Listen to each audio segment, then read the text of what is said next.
In this edition of Southern Newsweek, crowds were wowed by an impressive light show at Otago University from a visiting academic. A Dunedin woman living overseas had her head shaved for a Dunedin charity. And Dunedin comedians have the chance to take on the nation's best in a series of comedy competitions.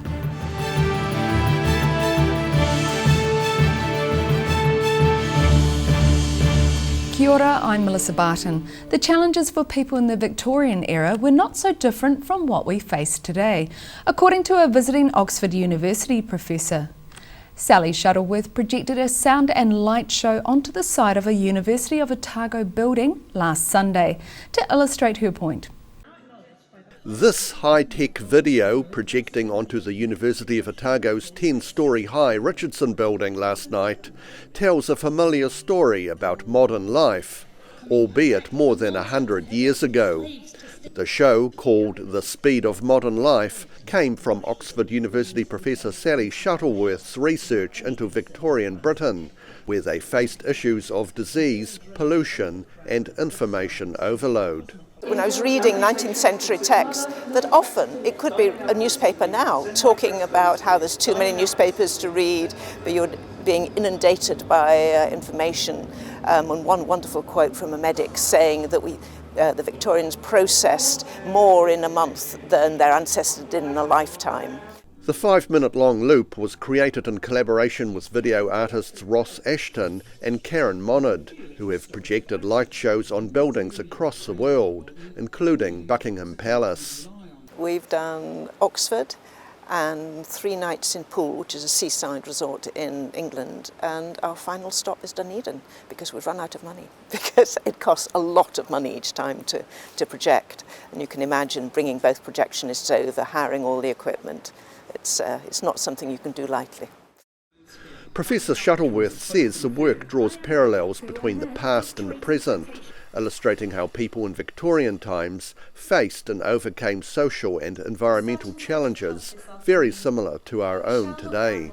And to try and understand how earlier generations have responded to such challenges, and also the inventiveness that the Victorians brought to thinking about these issues, I think can really be quite enlightening for us, and also somewhat comforting in the sense that we are not living in the world's greatest crisis, but previous generations have felt the same.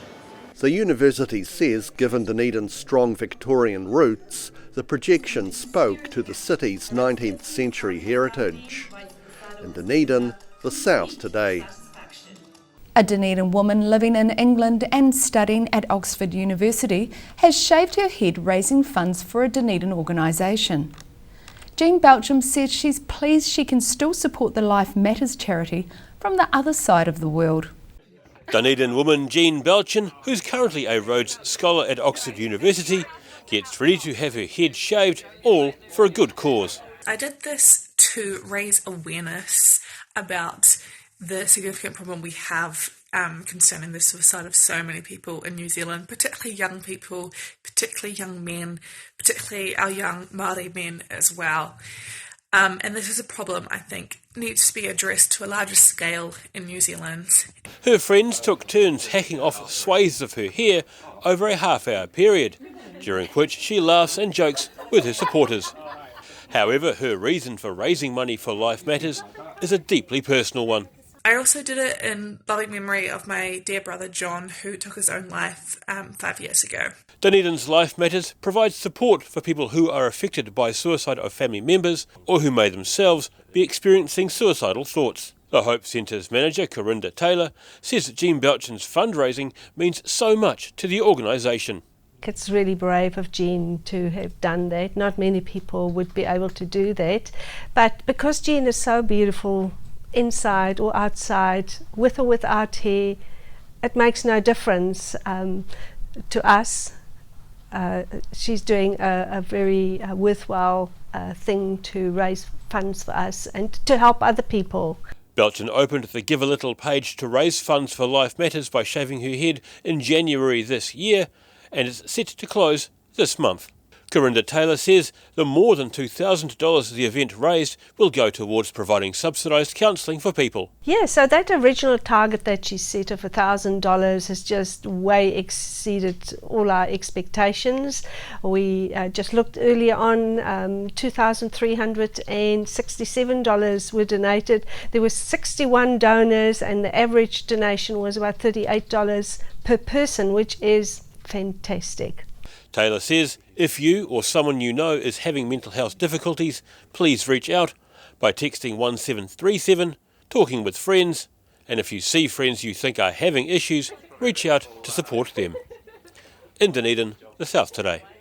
Eco-activists celebrated their 50th anniversary of the Save Manapori campaign last Sunday. United by a common goal in 1970, environmentalists launched a campaign to protect some of Fiordland's most famous landmarks. About 200 of those who campaigned to save Lake Manapori came together in Te Anau on Sunday to celebrate and remember their eventual victory half a century ago. And the cars were coming past, and this guy was leaning out of his Jaguar, "Drown Manapori! Drown Manapori! Drown crunch!" He hadn't noticed that the cars in front had stopped. The Save Manapori campaign was launched to stop the raising of the lake level by 27 metres, which was to be part of the hydroelectric power scheme being built to supply electricity to the Tiwai Point aluminium smelter near Bluff. Director General of the Department of Conservation, Lou Sanson, says the campaign was born from people of Southland who did not want a repetition of the lakeshore destruction as had happened from Lake Monowai's power scheme 50 years earlier. And when Save Manapori campaign was launched in 1970, 250,000 signatures in 8 weeks, that's 10% of New Zealand. University of Otago botanist Professor Sir Alan Mark says when his campaign used images of the 1926 damage to Lake Monowai's shoreline, the government quickly had the lakeshore cleaned up. Skeletons from the lake raising, they were used effectively in the campaign to the point where Ministry of Works got in and whipped out the stumps, the trunks down to stump level, at least on the lower half of the lake where you could see it from the end of the road. They left the upper half around the corner untreated. So Fiordland Travel at the time put on special boats to take people around to the upper half of the lake to show just what was left. Sunday's gathering included the lighting of a candle to recognise those who have since died. Sanson, who was just a young man at the time, says the activists created an enduring legacy for New Zealand. In the end of the day, we know through what's happened in this hall today with this people, we've created a country where nature is at the heart of our identity.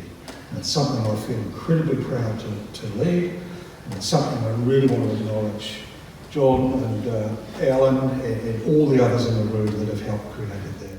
Raising Manapori became a major topic leading up to the 1972 election. When Labour was voted in, the government pledged not to raise lake levels. In Te Anau, the South Today. A national comedy competition is giving Otago's up-and-coming comedians a chance to perform on the national stage for the first time. The Raw Comedy Quest has been running for 25 years, and for the first time the competition is being held in the southern region. It's been a rite of passage for Kiwi comedians for the past 25 years, and now finally Otago comedians have their chance to show their wares in front of a home crowd as part of the nationwide Raw Comedy Quest. Dunedin Comedy's Ruben Crisp says the local talent is ready and has what it takes to make it all the way. This year is the very first time we've been hosting it in Otago. We've been running heats in Queenstown, Wanaka and in Dunedin, and we've got the semi-finals coming up. And the winner of the Otago finals we will be sending up to Auckland to do battle with the big dogs. Crisp says the comedy scene in Dunedin has been grown in recent years, and the decision by the Raw organisers to hold the competition in the region for the first time was testament to that.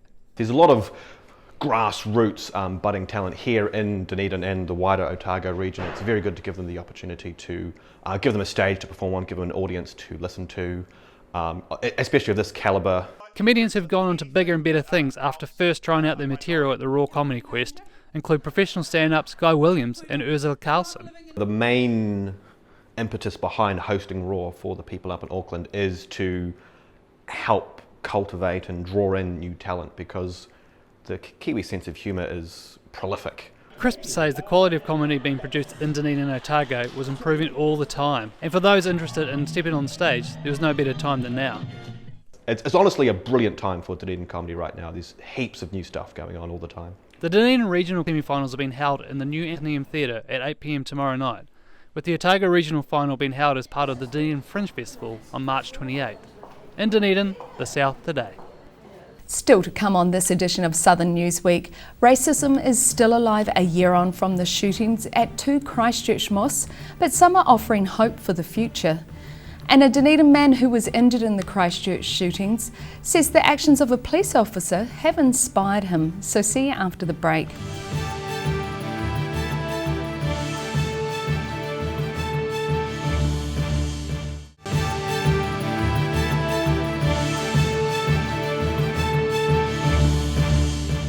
Welcome back. When it comes to discrimination, Otago Muslim Association President Muhammad Rizwan does not mince words. A year on from the deadly terror attack against Muslims in Christchurch, Mr Rizwan says New Zealand still has a long way to go in terms of religious and racial tolerance. As the first anniversary of the terror attacks on 2 Christchurch mosques looms, the president of the Otago Muslim Association says everyday racism is still alive and well in the country.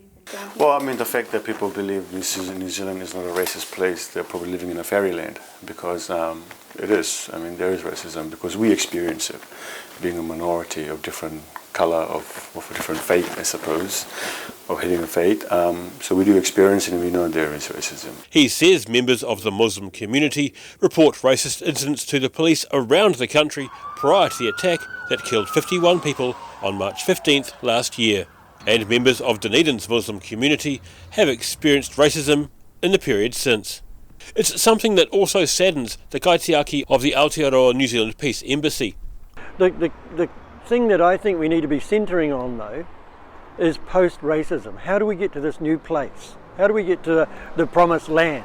Muhammad Rizwan says discrimination isn't new to people who follow Islam, especially women who wear a hijab, as people see it as a mark of being Muslim. However, he believes one way to a promised land, as Gawley puts it, is intrinsic to the Islamic faith. And another big part of it is what moving on. I don't know if you heard the speech from one of the guys who actually gave it on the National Remembrance is about forgiveness as well. So part of moving on was, trying to forgive the perpetrator or what he did, because that's the only way you can move on. He says the Islamic faith's teaching on forgiveness are integral to people finding a common ground to move forward. While as the anniversary approaches, Paul Gawley has a challenge to Kiwis from all walks of life about everyday so-called casual racism. We will see the best and the worst of us in this year as people reflect on that and deny or agree about things. And the most important thing is, she said, I want to put this down as a word, here is the challenge. What do you do today to improve everybody's life? So there's somebody I don't want to work with. There's somebody, for whatever reasons, we're at each other's throats. How about today I set that aside and actually think, I wouldn't be working with that person if there wasn't something for us both to share. The National Remembrance Service on March 15th will now be held at Horncastle Arena in Christchurch instead of Hagley Park as initially planned. And as the anniversary approaches, Muhammad Rizwan says members of the community do still talk about the attack and don't feel the need of a special day to remember what happened on March 15th last year. In Dunedin, the South Today. A year on from the Christchurch mosque shootings, a Dunedin survivor says the kindness of a police officer has inspired him to join their ranks.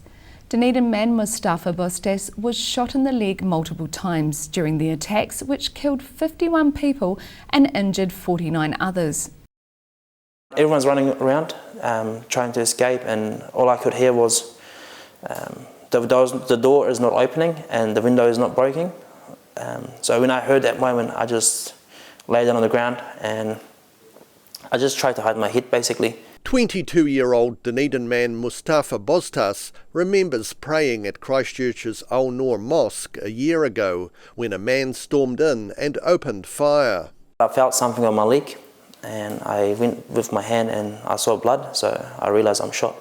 But I still kept it cool, and I was calm, and I didn't panic, and I didn't do anything stupid. So when the shooting stopped, I looked up and I saw the nearby window, and it was broken already, so I also broke that a little bit and cut my hand open as well. Then I escaped. As soon as I put my feet outside, the shooting started again. So when he went to get the other guns, that's when I escaped. He says the kindness of a police officer responding to the incident has inspired him to join the force. I was outside waiting ages to go get to hospital because there were so many people, so more critical than me. So I was at the back because I was just chilling down, and one of the police member, he was with me, standing beside me and like telling me it's going to be all good and just be patient, and there's way worse people that needs to go to hospital. So I said, yeah, that's fine, I'm happy to wait. So I want to be the same person, you know, when for example, pulling out a victim from a car crash or family violence or whatever, you know, I want to be there for that victim and be like, man, like it's going to be awkward, just hold on a second and we'll get you sorted, you know. I want to be that same person, so I want to be able to help others and other victims and have a safer community, yeah. Boztaz says his culture is helping him and others find strength to move on from the trauma of 12 months ago. In my religion, it says that these things can occur, not just like terrorist attacks, like anything, you know, like if you lose a family or whatever, you just have to be patient and keep moving forward. Because that's how you will become stronger. Have a good faith, be patient, and don't live in your past, you know. After receiving a lot of physio, he's been able to pass the police fitness test, but says they want him to take another year with more counselling. In Dunedin, the South Today. Cyclists planning a ride during their next summer holidays in central Otago will have a new cycle trail available to them. The 54-kilometre Lake Dunstan cycle trail between Cromwell and Clyde is scheduled to be finished by November. The new cycle trail between Cromwell and Clyde, travelling on the left-hand side of Lake Dunstan seen here, is set to be completed this summer. The 55-kilometre trail is part of the $26 million interconnected cycleway traversing over 500 kilometres of central Otago. So we're utilising a lot of the contact energy four-wheel drive tracks and the farmers' four-wheel drive tracks, so we're already doing that there, and then we're just linking all the bits together, the parts of the puzzle together. The flat section of the Lake Dunstan Trail from Smith's Way north of Cromwell to Bannockburn is already in use, and diggers are completing the route running through the more difficult terrain of the Cromwell Gorge. Trails Network Trust spokeswoman Janine Wood says about 6 different bridges are required along this section of the trail, with one even being a suspension bridge. In some cases we're building some interesting bluff bridges, construction things, which is quite exciting, and the engineers and the construction people are quite excited about that, as well as the local community that have been seeing it from the lake and from the road on the other side of the lake, so it's all exciting, it's all happening. Wood says the 2.5 metre wide cycleway is designed to be suitable for beginners and families, and the surface will be the same material as what track users around Cromwell are already making use of. It's not just a whole lot of gravel, and you'll have testament to what people around Cromwell that have been thoroughly enjoying it, people that are getting out on their electric wheelchairs and people with Zimmer frames, buggies. They're just so delighted that they can now access the waterfront. The target of the completion of the cycle track along Lake Dunstan is this coming November, just in time for summer. In Cromwell, the South Today. After the break on this edition of Southern Newsweek, a former restaurant is to become a classroom for Dunedin pupils, and wildfire researchers deliberately light fires to study how fire spreads. So catch all this after the break.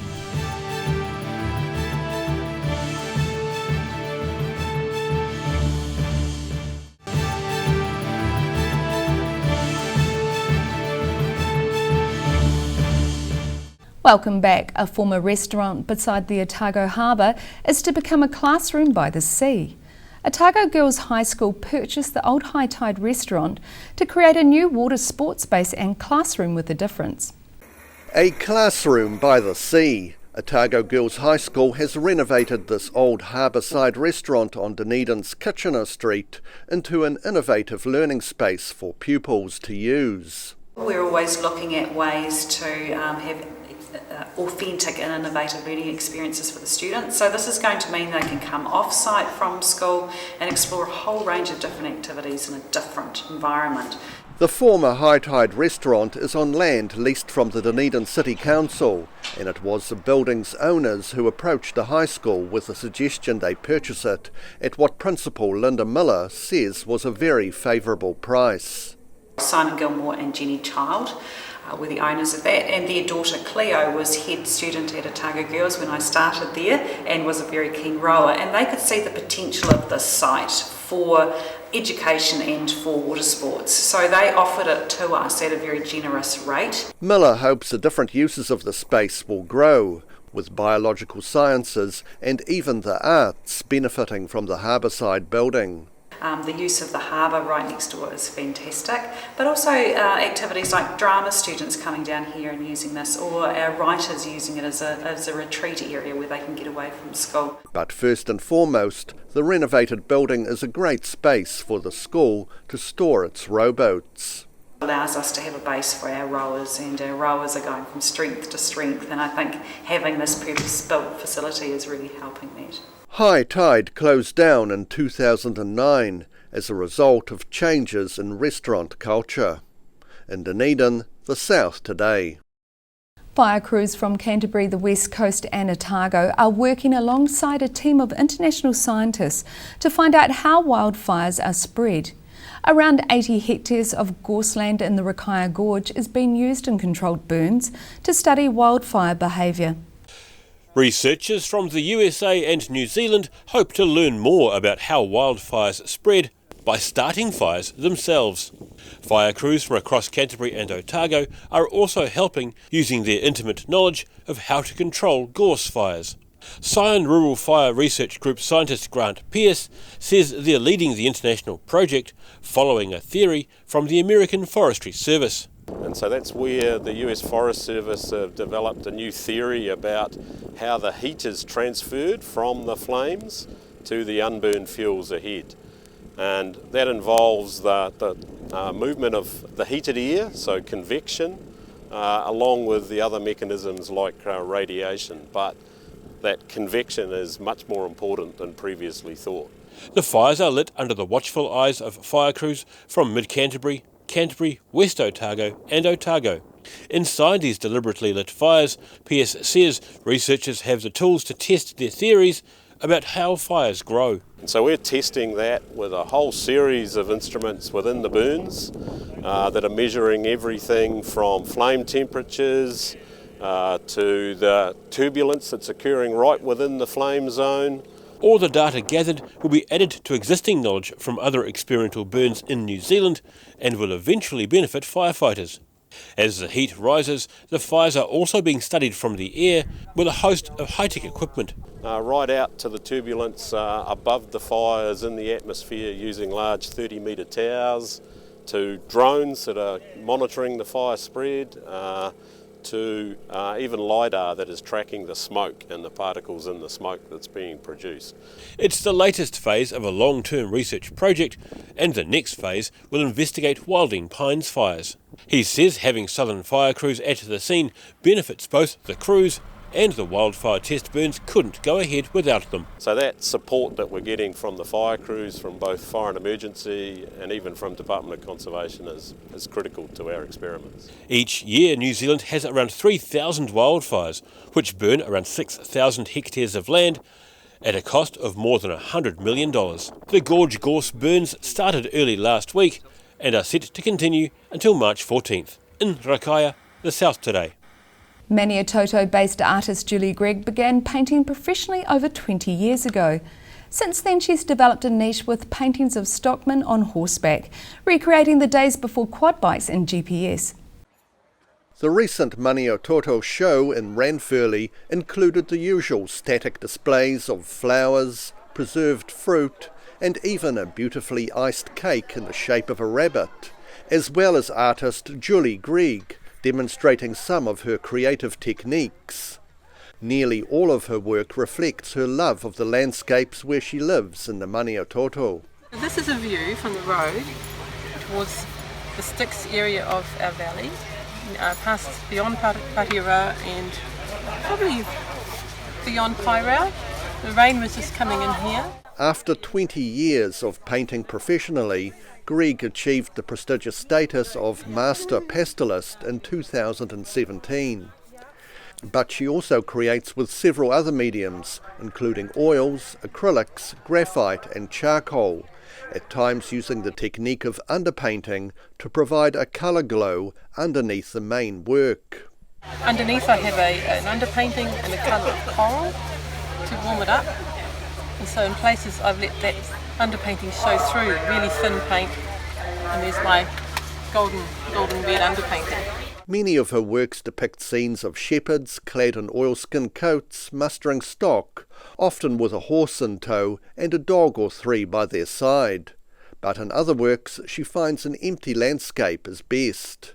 It was just a big empty landscape, apart from the ducks that were on the pond, but I tried to paint them in, but they looked silly, so I left them out. Julie Greig's works are regularly shown in Central Otago galleries and her prints are available for purchase online. In Ranfurly, the South Today. And that's all for this edition of Southern News Week. For the latest news from the Southern region, head online to odt.co.nz and follow Channel 39 on Facebook and YouTube. Enjoy the rest of your evening and weekend. Ka kite anō.